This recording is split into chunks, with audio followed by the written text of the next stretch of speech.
하나님 말씀 읽겠습니다. 신약성경 누가복음 20장 27절에서 38절입니다. 제 성경으로는 신약성경 131쪽입니다. 같이 한 목소리로 27절부터 38절까지 읽겠습니다. 부활이 없다고 주장하는 사두개인 중 어떤 이들이 와서 물어 이르되 선생님이여, 모세가 우리에게 써주기를 만일 어떤 사람의 형이 아내를 두고 자식이 없이 죽으면 그 동생이 그 아내를 취하여 형을 위하여 상속자를 세울지니라 하였나이다. 그런데 7형제가 있었는데 마지가 아내를 취하였다가 자식이 없이 죽고 그 둘째와 셋째가 그를 취하고 7이 다 그와 같이 자식이 없이 죽고 그 후에 여자도 죽었나이다. 7이 다 그를 아내로 취하였으니 부활 때에 그 중에 누구의 아내가 되리이까?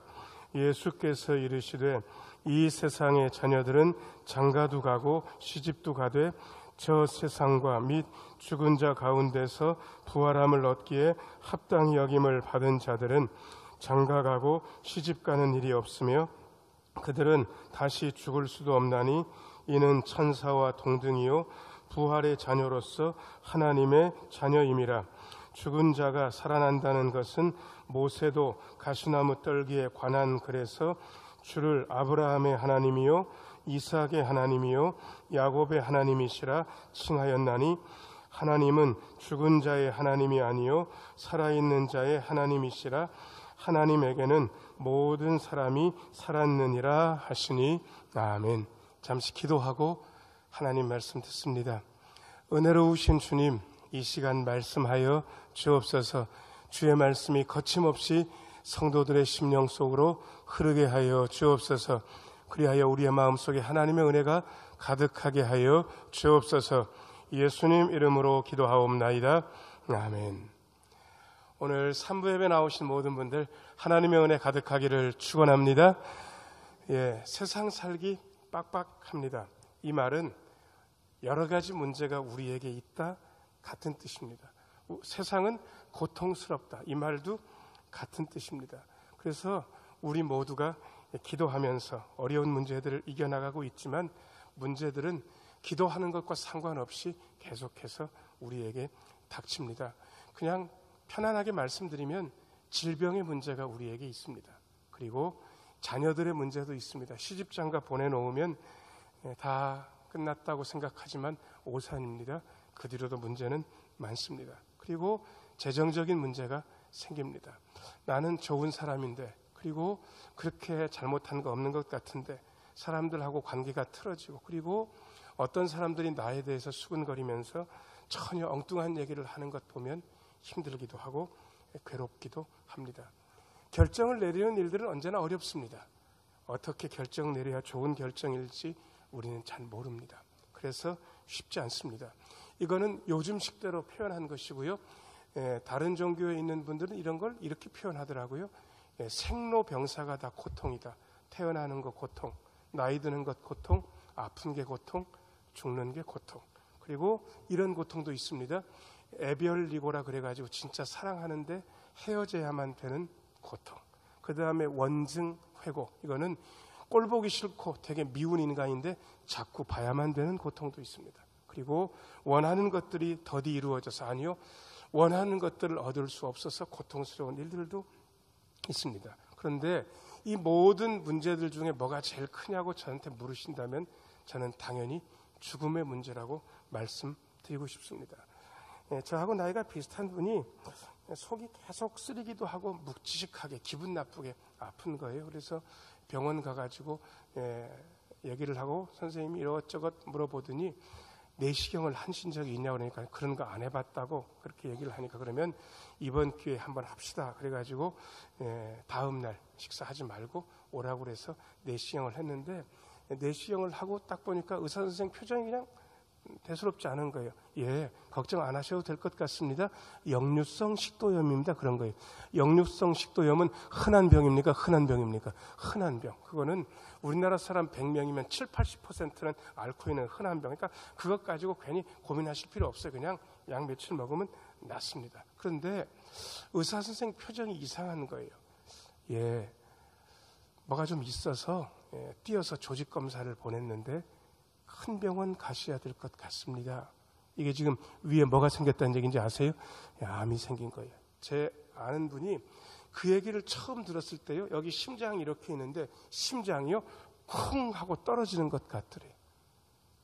어떻게 말로 표현할 수가 없이 이상하더라는 거예요. 아내 생각도 확 나고, 그리고 어린 자식들 생각도 나고, 어떻게 사나, 그리고 심지어 자기 자신도 거기에 대한 준비가 전혀 안 돼 있는 거예요. 여러분, 그 전까지 뭐 이렇고 저러고 하는 작은 문제는 아무것도 신경 쓰이지 않는다는 거예요. 이러다 죽을 수 있다라는 이 죽음의 문제 앞에서 모든 다른 문제는 별게 아닌 게 됩니다. 우리는 죽음의 문제 앞에서 다 나약하게 변합니다. 그럼에도 불구하고 우리는 그 죽음도 이기는 것이 있다는 것을 믿는 사람들입니다. 그냥 거두절미하고 말씀드릴게요. 자, 저를 따라서 하세요. 우리에게는 죽음도 이기는 생명이 있습니다. 전문 용어로 우리끼리니까 부활 생명이라 그럽니다. 자, 저를 따라서 하세요. 우리에게 부활 생명이 있습니다. 그런데 많은 분들이 이 부활 생명에 대해서 잘 몰라요. 우리는 적어도 과학적인 시대에서 살고 있기 때문에 측량 가능한 거, 계측 가능한 거, 볼 수 있는 거, 실험이 가능한 거, 이런 것만 믿으려고 하는 그러한 경향이 있습니다. 그래서 보통 부활에 대해서, 천국에 대해서, 영혼에 대해서 얘기하면 대번에 하는 반응은 똑같아요. 봤냐 이거예요. 봤냐. 만져봤냐 이거예요. 만질 수 없습니다. 보지도 못했습니다. 그럼에도 불구하고 우리는 그거 하나는 알고 있습니다. 본 것만 믿고 살 수 없는 세상에 우리가 살고 있다는 것도 분명합니다. 여러분, 머리가 나쁜 사람들 머리를 닭 앞에다 붙여가지고 뭐라고 하는지 아세요? 닭 머리, 닭 대가리. 그 사람은 머리라 그러고 짐승은 대가리라 그러는, 그러니까 닭 머리가 아니고 닭 대가리가 맞아요. 근데 닭을 좋아하는 분이 닭이 왜 불쌍하다고, 왜 하필 닭 대가리라 그래요? 그냥 새를 통칭해서 머리가 나쁜 사람 무슨 대가리? 새 대가리 뭐 그렇게 하는데, 저는 새가 미련한 걸 어떻게 알았냐 그러면 새벽 예배 끝나고 거의 한 10년은 됐는지 모르겠습니다. 이렇게 나가는데 교회 중정에 마당이 있잖아요. 그 마당에 새 2마리가 졸도해가지고 거의 마당에서 푸덕거리고 있는 거예요. 왜 그런가 그랬더니 알겠어요. 중정 위 하늘로 이렇게 날아 들어와가지고 아마 교회 마당에 그때 정원이 있을 텐데 거기서 뭘 쪼아 먹었던 것 같아요. 그 다음에 날아서 나가야 되는데 온대로 나가면 좋은데 이 새 2마리가 푸드득 날면서 우리 교회 유리창이 많잖아요. 유리창에다 그냥 들이받은 거예요. 그것도 한 번만 들이받은 게 아니고 몇 번을 들이받아가지고는 뇌진탕 때문에 새 2마리가 졸도하고 있는 거예요.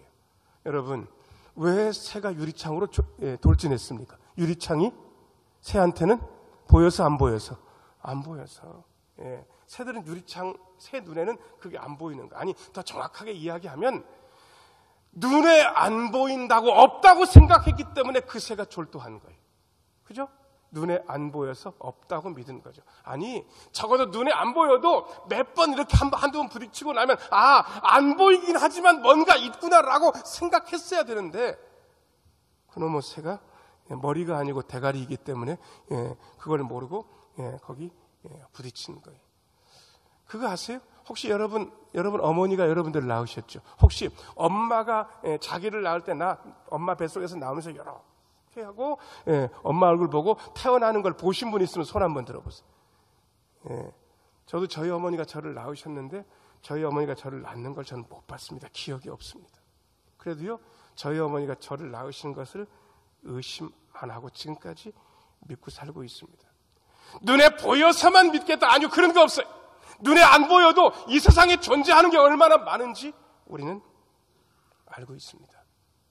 눈에 안 보인다고 부활 생명이 없다고요? 제가 고시 공부할 때 대성리 가까운 화야산 자락 고시원에서 고시 공부를 했는데 거기 소설가 선생이 한 분 계셨습니다. 같은 고시 공부. 그분은 글쓰기 위해서 들어온 거예요.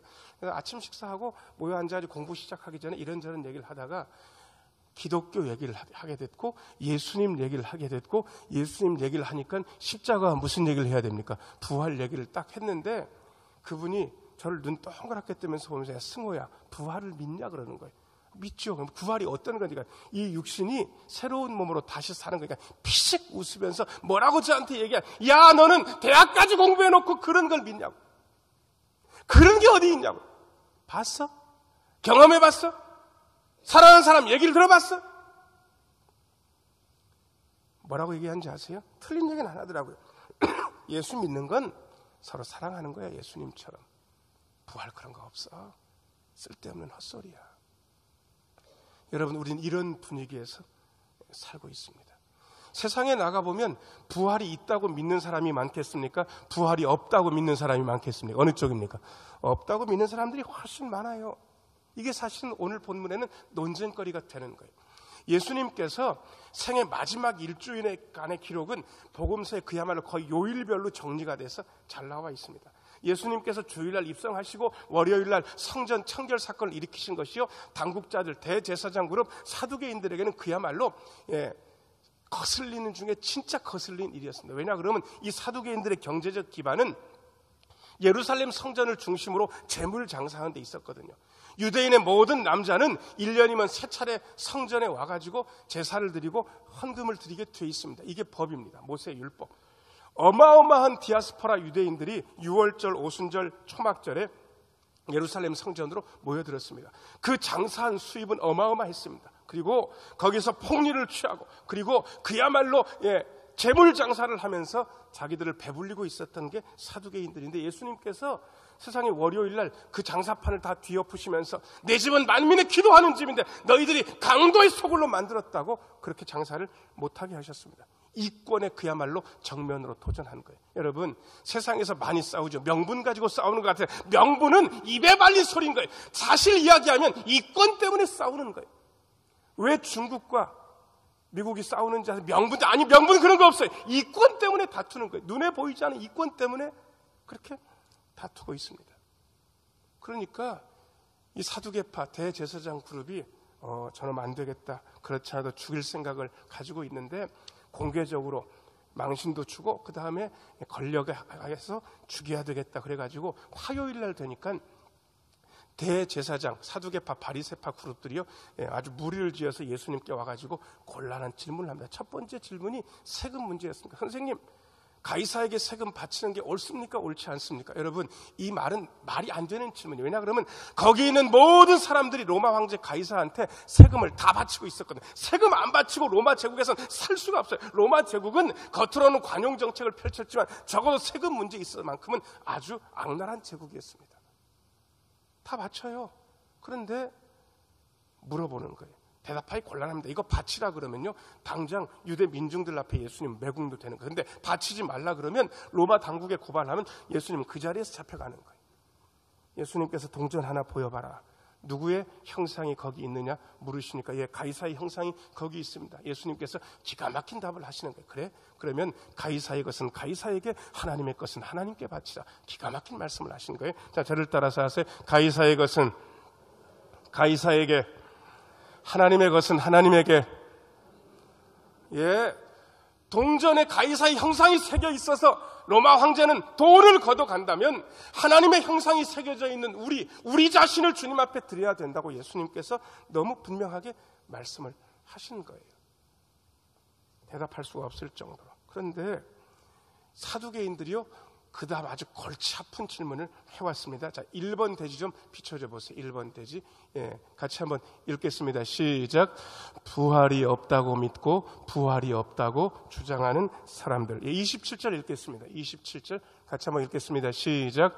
부활이 없다고 주장하는 사두개인 중 어떤 이들이 와서 부활이 없다고 믿었던 거예요. 어떤 질문을 했냐 그러면, 선생님, 어떤 마을에 7형제가 있었습니다.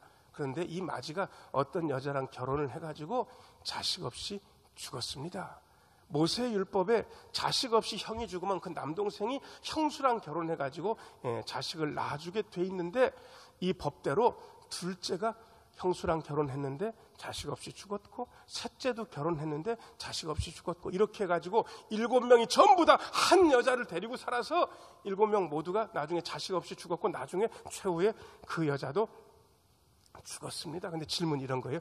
다시 부활한다면 이 여자분은 그 7형제 중에 누구의 아내입니까? 이렇게 물은 거예요. 자, 자, 여러분한테 물을게요. 이런 일이 실제로 있었던 일입니까? 머릿속에서 만들어낸 일입니까? 실제로 있었던 일은 없어요, 여러분. 머릿속에서 만들어낸 일인데 그냥 여러분들 답변하실 수 있을 것 같으니까 여러분, 그렇게 해서 7 형제가 한 여자랑 결혼해가지고 다 죽었는데 자식은 없어요. 자, 나중에 부활하고 나면 그 여자분 그 7 형제 중에 누구의 아내가 되는 겁니까? 제일 오래 산 분? 아니면 그냥 요즘 애들이 밥 먹고 난 다음에 계산하듯이 n분의 1로 그냥 쪼개가지고 이 여자분의 7분의 1 아내, 이 형제분의 7분의 아내, 그러니까 형의 7분의 1 아내, 동생의 7분의 1 아내, 뭐 이런 식으로 되는 겁니까? 여러분, 부활이 없다고 믿으니까 엉뚱한 소리 하는 거예요.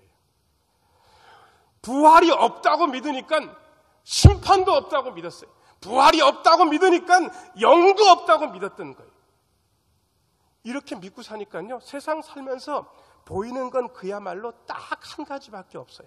여러분, 하나님께서 우리에게 남겨주신 영적인 현실을 믿지 않으면 세상에서 보이는 건 딱 한 가지 같은데, 이게 있으면 귀신도 부린다는 게 그게 뭡니까? 부활이 없다고 믿고 저 세상이 없다고 믿으면 이 땅에서 보이는 건 그거 하나뿐인 거예요. 돈밖에 안 보여요. 그래서 이 사두개파 사람들은 그야말로 예루살렘 성전을 중심으로 장사하는 일에 매진했던 거예요. 제사 드리는 건 안중에도 없어요. 그저 장사. 그렇게 살았던 거예요. 저는 예수를 믿으면서 진짜 예수를 믿는 분들이 부활을 믿기는 할까?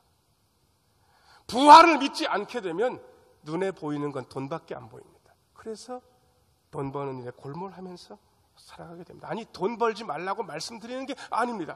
그게 전부가 아니라는 사실을 깨달아야 되는데 그건 모르는 거예요. 이유는 한 가지 때문입니다. 1번 돼지 다시 한번 비춰줘 보세요. 뭐가 없다고 믿어서 그렇게 나아가는지. 뭐가 없다고 믿어요? 부활이 없다고 믿어요. 그리고 뭐가 없다고 주장해요? 부활이 없다고 주장하는 거예요. 그래서 그 방향으로 나아가게 되는 거예요. 왜 세속적으로 사는가? 그 세상이 없다고 믿기 때문에 그렇습니다. 자, 그런데 부활이 없다고 믿는 사람들도 있지만 전부 다 그런 건 아닙니다. 2번째 비춰줘 보세요. 자, 같이 한번 읽어보겠습니다. 시작.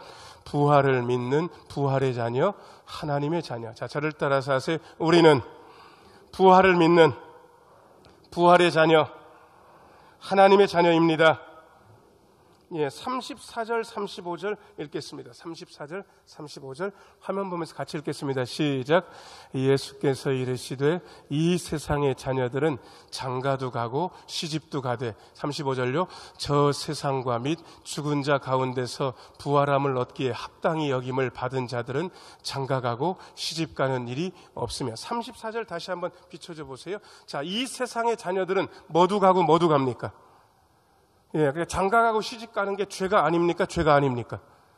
큰 소리로 대답해 보세요. 여러분, 이거 잘 대답하셔야 돼요. 장가가고 시집가는 거 이 세상에서 죄가 아닙니까? 죄가 아닙니까? 죄가 아니에요. 그거 뭐 권장사항이죠. 요즘은 잘 안 가려고 해서 문제가 심각하지만 죄 아닙니다. 이 세상에선 그렇다는 거예요. 그런데 35절 말씀, 저 세상과 이렇게 되어 있습니다. 우리가 사는 이 세상이 있지만 예수님 말씀에 저 세상이 있다는 사실을 이미 예수님께서 말씀하고 계십니다. 그래서 저는 여러분들한테 이 사실에 대해서 여러 번 말씀드린 바가 있습니다. 자, 저를 따라서 하세요. 여기가 전부 아닙니다. 가야 할 거기가 있습니다. 여러분, 여기가 전부 아니에요. 저 세상이 있는 거예요. 여기가 전부 아니에요. 가야 할 거기가 있는 거예요. 자, 옆에 있는 분들 얼굴 보시면서요. 여기가 전부 아니에요. 가야 할 거기가 있어요. 한마디씩 하겠습니다. 시작. 여기가 전부라고 착각하지 마세요. 가야 할 거기가 있는 거예요. 저 세상이 있는 거예요. 그런데 저 세상 설명이 나옵니다. 죽은 자 가운데서 부활함을 얻기에 합당히 여김을 받은 자들, 아니 그냥 부활함을 받은 자들에게는 그 밑에 2줄. 자, 같이 한번 읽어보겠습니다. 시작. 장가가고 시집가는 일이 없으며, 없다는 거예요. 자, 그냥 목사는 별 생각을 다 하니까 제가 정신은 살아있는데 몸뚱이가 없어요. 자, 몸뚱이가 없는데 장가는 가고 싶은 거예요. 정신은 살아있는데 몸뚱이가 없는 채로 제가 장가갈 수 있을 것 같습니까? 못 갈 것 같습니까? 그건 못 가는 거예요. 시집 장가는 몸 가지고 가는 거예요. 몸 가지고. 몸이 있어야 시집장가 가는 거예요. 그런데 몸이 없게 되면 시집장가 가는 일은 의미가 없습니다. 36절 말씀도 비춰줘 보세요. 36절. 같이 한번 읽겠습니다. 시작. 그들은 다시 죽을 수도 없나니 이는 천사와 동등이요 부활의 자녀로서 하나님의 자녀임이라. 아멘. 예, 세 번째 줄 보니까 부활의 자녀들은 누구와 동등하다고 되어 있습니까? 예, 천사는 그러니까 시집가고 장가가는 일이 있겠습니까? 없겠습니까? 없어요. 혹시 나무꾼과 선녀 이야기를 기억하시는 분들이 있는지 모르겠습니다. 예, 선녀들이 어떤 정한 날에 연못에 내려와가지고 선녀 날개 옷을 벗고 목욕을 하는데 그걸 훔쳐보는 인간인데 누가 훔쳐봅니까? 나무꾼이 훔쳐보고 그 중에 이쁘장한 선녀의 날개 옷을 숨겨가지고 다른 선녀들은 전부 다 하늘에 올라갔는데 그 선녀는 하늘에 못 올라갔고 그 나무꾼이 누구랑 결혼해주면 천사 날개 옷을 선녀 날개 옷을 돌려준다 그럽니까? 예. 자기랑 결혼해주면 돌려준다고 해가지고 뭐 결혼해가지고 아기를 하나 낳고 둘 낳고 셋까지 낳아야 되는데 그 뒤에 그런 얘기를 여러분들이 아시잖아요. 여러분 혹시 이것 때문에 천사가 시집 장가간다고 착각하는 분들은 전설의 고향을 너무 많이 보신 거예요. 그런 거 없는 거예요. 여러분 몸이 달라지면 시집가고 장가가는 일은 없는 거예요. 그러니까 정확하게 이야기하면 부활할 때가 되면 그 여자분은 누구의 아내도 아닌 거예요. 그래서 제가 뭐라고 여러분들한테 말씀드리고 싶냐 그러면 혹시 여기 부부지간에 나란히 앉아있는 분들은 괜히 부활한 다음에 질척거릴 생각을 하지 말라고요. 예. 여기서야 내 아내고 내 남편이지 거기 가면 내 아내도 내 남편도 아닌 거예요. 그러니까 여기 있을 때 그냥 잘해주면 되는 거예요. 괜히 부활한 다음에 질척거리면 안 됩니다. 그러니까 혹시 다른 분들도 마찬가지니까 옆에 있는 분들 얼굴 보시면서 내가 여기 있을 때 잘해줄게 인사 한번 하겠습니다. 시작. 제가 여기 있을 때 잘해드리게. 예, 괜히 그 세상 가가지고 질척거릴 생각하지 말고 그냥 여기서 잘해주라. 거기 가면 그런 거 없는 거예요. 여러분 천사와 똑같다는 얘기는 우리의 몸이 변한다는 뜻입니다. 여러분 수박씨 아시죠? 예, 한 번도 수박을 못 본 분들이 수박씨를 보고 수박을 예상할 수 있겠습니까? 수박씨 보여주면 수박이 어떨 거냐 그려보라 그러면 그릴 수 있을 것 같습니까? 한 번도 해바라기를 보지 않은 분한테 해바라기 씨앗만 보여주면서 나중에 이 해바라기 씨앗이 어떻게 될 것 같냐고 알 수 있을 것 같습니까? 한 번도 매미를 보지 않은 사람한테 군뱅이를 보여주면서 이 군뱅이가 나중에 7년도 지나고 13년도 지나면 어떻게 변할지 알겠냐고 그러면 알 것 같습니까? 한 번도 나비를 보지 못한 사람들한테 애벌레를 보여주면서 이 애벌레가 나중에 어떻게 될 것 같은지 알겠냐고 그러면 알겠냐고요. 전혀 다른 몸입니다. 자, 저를 따라서 하세요. 부활 이후에는 전혀 다른 몸입니다. 정 목사가 부활 이후에 지금처럼 배도 불룩하게 나오고 피부는 별로 좋지 않고 다리도 여전히 짧을 것이라고 오해하는 분들은 부활을 모독하는 겁니다. 여러분들이 나중에 깜놀하시게 됩니다. 부활한 다음에 저를 보시면 우리는 이런 부활을 믿는 하나님의 자녀입니다. 자, 저를 따라서 하세요. 우리는 부활을 믿는 부활의 자녀 하나님의 자녀입니다. 예, 그 다음에 세 번째 비춰줘 보세요. 세 번째. 자, 저를 따라서 하세요. 우리 하나님은 죽은 자의 하나님이 아니라 살아있는 자의 하나님이십니다. 예, 37절, 38절 읽겠습니다. 같이 읽습니다. 죽은 자가 살아난다는 것은 모세도 가시나무 떨기에 관한 글에서 주를 아브라함의 하나님이요 이삭의 하나님이요 야곱의 하나님이시라 칭하였나니 하나님은 죽은 자의 하나님이 아니요 살아있는 자의 하나님이시라. 하나님에게는 모든 사람이 살았느니라 하시니 아멘. 자, 저를 따라서 하세요. 우리 하나님은 살아있는 자의 하나님이십니다. 우리는 이 세상에 사람들이 있으면 살았다고 얘기하고 저 세상에 가면 죽었다고 얘기합니다. 이 세상에서 안 보이면 그분은 없어졌다고 그렇게 얘기합니다. 그런데 하나님 편에서는 아주 다릅니다. 제가 오른쪽 주머니에 일부러 제가 볼펜 세자로 하고 손수건을 이렇게 해가지고요 제 오른쪽 주머니에 이렇게 넣고 이 오른쪽 주머니에 있는 애들끼리 오른쪽 주머니에서 잘 살고 있었어요. 그런데 제가 보니까 너무 오른쪽 주머니에 너무 많으니까 이게 이렇게 되잖아요. 그래서 볼펜 하나를 왼쪽 주머니로 옮겨놨거든요. 왼쪽 주머니로 옮겨놓자마자 오른쪽 주머니에 있는 것들이 난리가 났어요. 볼펜 하나가 돌아가셨대. 안 보인대. 어떻게 하면 좋네. 여러분, 오른쪽 주머니의 입장에서는 볼펜 하나가 죽었어요. 그런데 주인인 제 입장에서는 그 볼펜이 제 오른쪽 주머니에 있으나 왼쪽 주머니에 있으나 같은 겁니까? 다른 겁니까? 별반 다른 거 없어요. 그냥 오른쪽 주머니에 있다가 왼쪽 주머니로 옮겨가는 거예요. 여러분들이 사랑하는 분들 더 이상 지금 못 볼진 모르겠습니다. 보고 싶은 분들 여기 없어서 여러분들은 죽었다고 더 이상 살아있지 않는다고 얘기하는지도 모르겠습니다. 그런데 제가 말씀드릴게요. 자, 저를 따라서 하세요. 그분들은 하나님의 오른쪽 주머니에서 어느 쪽 주머니로? 왼쪽 주머니로 간 거예요. 살아있어요. 그래서 걱정하시지 말라고. 다시 보게 된다고요. 왜? 우리 하나님은 죽은 자의 하나님이 아니라 살아있는 자의 하나님이기 때문에. 제가 부활할 이후에 소망이 좀 있습니다. 제가 대천신흥교회 담임 목사 아니겠습니까? 하나님 앞에 얘기를 좀 드리려고요. 부활한 다음에 하나님, 우리 신흥교회 교우들, 우리가 50년의 역사 동안 그야말로 훌륭한 분들, 좋은 분들, 그야말로 아름다운 추억을 가진 분들이 다 같이 부활했는데 하나님, 예수님 모시고 하나님 앞에서 부활한 이후에 단합대회 한번 하면 안 되겠습니까? 단합대회 할 만하잖아요. 거기 우리의 믿음의 선배들, 원로 목사님, 많은 장로님들, 권사님들, 안수 집사님들, 우리와 같이 신앙생활 했던, 우리가 보고 싶은 모든 분들과 부활한 이후에 하나님 앞에서 단합대회 하는 거 여러분 상상이 되십니까? 왜요? 제가 왜 이런 얘기합니까? 하나님은 죽은 자의 하나님이 아니라 누구의 하나님? 살아있는 자의 하나님이기 때문에. 하나님 안에는 모든 사람이 살아있기 때문에. 여러분, 죽음의 현실이 우리를 힘들게 할지도 모르겠습니다. 그러나 죽음은 더 이상 우리에게 문제되지 않습니다. 저는 신앙생활 하면서 죽음도 끝이 아니라는 사실, 죽음도 전혀 문제가 되지 않는다는 사실을 몸으로 고백하면서 이 땅에서의 삶을 마감하신 많은 분들을 보아왔습니다.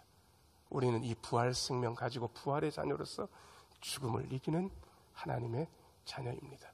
이 부활 생명 마음에 품으시고 죽음까지도 이겨내시는 부활의 자녀, 하나님의 자녀로 승리하게 되시기를 예수님의 이름으로 축원합니다.